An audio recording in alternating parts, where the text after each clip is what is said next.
Eu tenho duas histórias, vamos ver se vai ao encontro do que o Hernan tem ou se não. Primeiro, o Rames não treinou a semana toda, foi treinar na sexta-feira. Sim. E esse é um ponto importante. Ele não treinou a semana inteira, foi treinar na sexta-feira. Então, quando Sim. o Morumbis inteiro pede Rames, Rames, Rames, Rames, você não tem, a torcedor não tem a informação de que ele não está treinando. Ele treinou na sexta-feira fazendo a fisioterapia. Bom, acabado o jogo, o Rafinha pediu para fechar a porta do vestiário e disse: professor, a gente quer pedir desculpa porque a gente não conseguiu produzir hoje. A gente está com o senhor, estamos com você.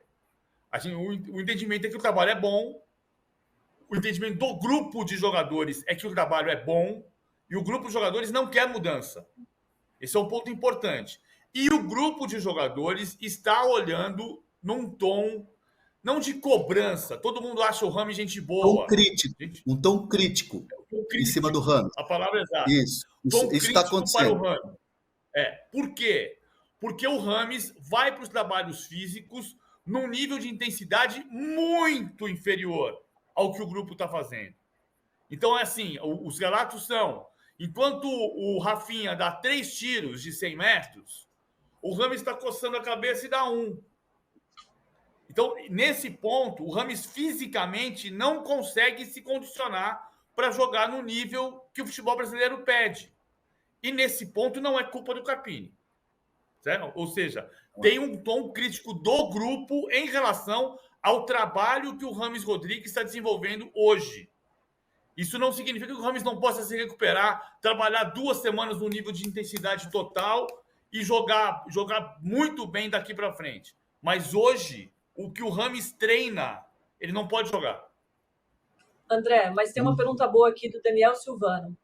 A indignação dele é que as últimas alterações para bater o pênalti, ele colocou o Rames e não o Galo, que estava no banco. Por quê?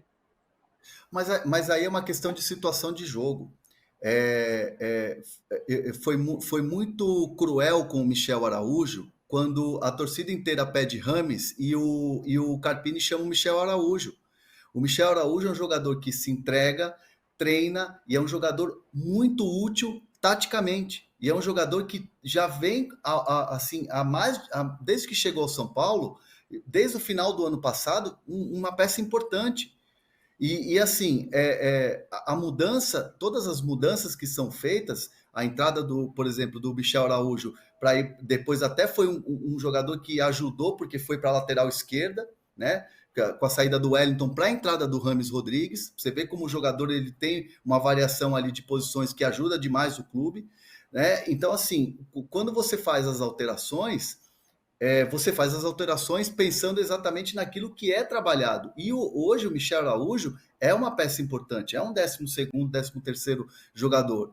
O Galopo tem tido poucas oportunidades, é verdade. O Galopo não gostou ontem, por exemplo, de ver uma cobrança de penalidades e ele está fora. É uma especialidade do Galopo. Ele, Galopo, não curtiu. Mas assim, o jogo foi se desenhando porque ele teve que fazer uma substituição, porque o Ferreirinha se machucou no jogo, né? O Ferreirinha teve que fazer uma mudança ali de primeiro tempo que não estava programada. Então, assim, é claro que ele morreu com uma substituição que ele poderia ter feita, né? Essa substituição. Mas a ideia do Carpini e, óbvio, a ideia de todo mundo dentro do São Paulo, no decorrer do segundo tempo, era ganhar o jogo, era virar o jogo, e não pensar, deixa eu colocar todo mundo aqui porque eu sei que vai para o pênalti aos 30. Então, assim, às vezes o torcedor, naquela coisa do emocional, acaba não entendendo. Mas, assim, não tinha como você colocar o Galo prevendo, tendo uma previsão de pênalti, sendo que você já tinha gastado as substituições com o Ferreirinha, por exemplo, lá no primeiro tempo. Às vezes é um pouco até cruel, né? Porque o decorrer do jogo é diferente do emocional do torcedor depois, né? Mas, André, aí também a torcida começou a cobrar muito no Maracanã, no Morumbis. E é diferente também, a torcida que cobra na rede social, como vocês estão fazendo aqui no nosso chat, muita gente falando que o Carpini não tem tamanho para treinar o São Paulo, como o Vitor Dalmau de Pierre, que está sempre aqui com a gente, muito obrigado. Mas também tem a questão da pressão do Morumbis, né? Gritando burro, burro pro Carpini. Como é que fica agora a situação dele e a relação dele com a diretoria? Não, assim, o presidente Júlio Casares ontem ficou um pouco distante, ele estava muito chateado, mas ele não ficou presente ali do lado do Carpini quando acabou o jogo. Ele foi no vestiário, tudo, conversou com os atletas, conversou com a comissão técnica, mas quem ficou mais tempo ali foi o Rui Costa, tanto que eu vi o próprio Rui Costa indo para a coletiva com o Carpini. A questão da diretoria em relação às críticas que vêm da arquibancada, muito assim, ter calma, porque a escolha do Carpini foi uma escolha feita pela direção com o aval de todos, inclusive do Muricy Ramalho. E o Muricy Ramalho foi a peça fundamental para chegar e falar assim, não, o Carpini é o cara.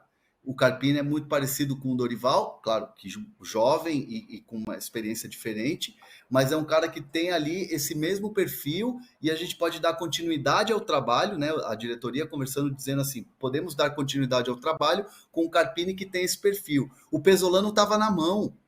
O Pesolano, o uruguaio, que está lá no Valladolid, que foi treinador do Cruzeiro, estava na mão.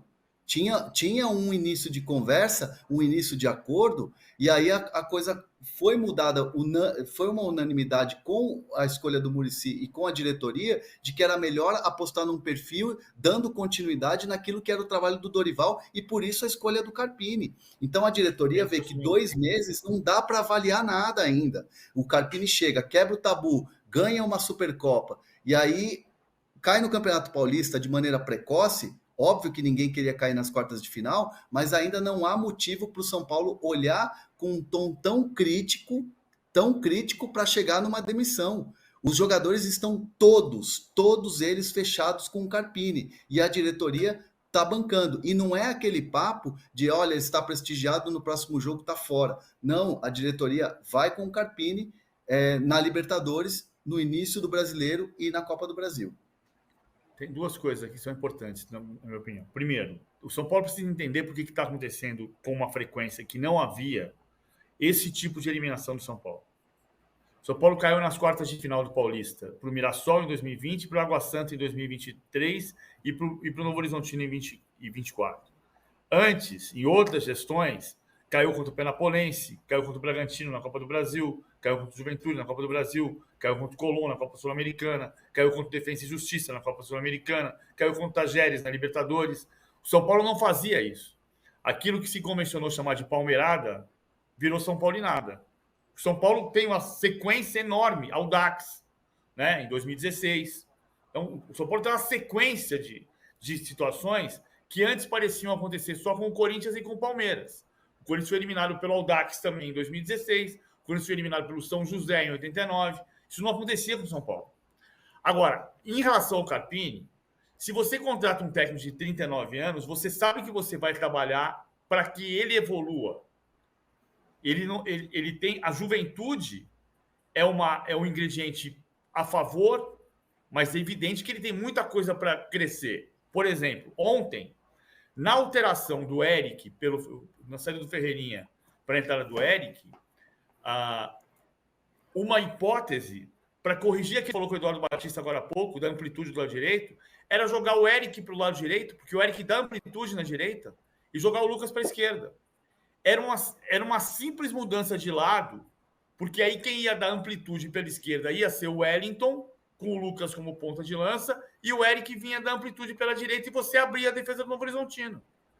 Isso é o olhar do estrategista, que o Carpini ontem não teve. E eu também não quero ser engenheiro de obra pronta, porque eu estou dando aqui uma sugestão que podia não dar certo.